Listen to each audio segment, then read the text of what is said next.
saw in the video, conservatives and counter-protesters face off at the California state capitol.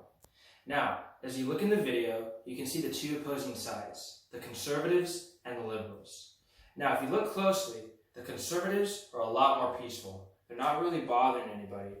And however, if you look on the other side, which would be the liberals, they're very hostile, they're very loud, and they're not very considerate of the other side and of their opinions. Now, as you're listening in the video, you're going to see a young gentleman, obviously on the liberal side, uses the term, "Go home Nazi." And if you look at the other side, which would be the conservative side, you see two gentlemen, either preaching the gospel, or the other one trying to confront the other side with peace and with patience and with compassion, trying to almost dismantle the arguments between each other. And that is very important. Now, from all of this visual experience portrays is public.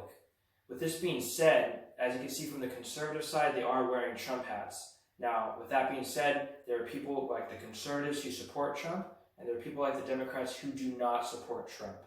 And for the people with the Democrats who don't support Trump, very vicious. They like to shut down conservative ideas quickly. They do not like to hear anything that involves Trump, and they automatically judge people upon either appearance or what they're wearing or what they believe in.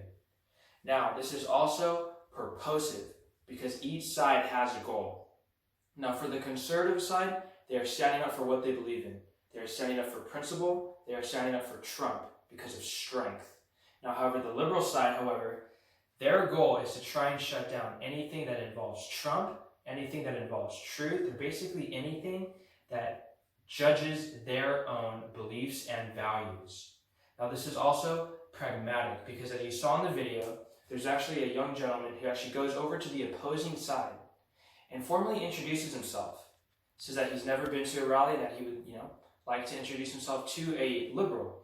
And the liberal said that he had no intention of saying hi to him, and he had no respect for him. Now, with this being said, we also have to look to experts, because facts within a conversation is the most important thing. Now, experts such as John Green, former director of the Ray C. Bliss Institute for Applied Politics at the University of Akron, states that it's much more than competitional power, much more than power in politics, but really it's just the visceral dislike that each side has for one another. Now, from all of this, we also have to look at David Barker, which he is the director of the Center for Congressional Presidential Studies at American University. Now, he said that just because of the dislike that we have against each other, the contributing factors that we don't always cross lines with each side. We don't always put ourselves in positions that where we are exposed to the other side's information, exposed to what they want and what they learn, and to try and learn what they tell us, because we're so restricted by our sides that we want nothing to do with them.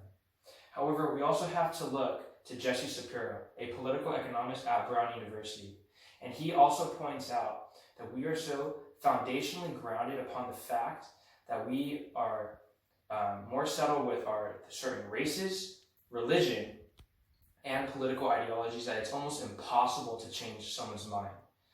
And that is one important factor for the really inner dislike that each side has for another. It's much more than competitional power. Thank you.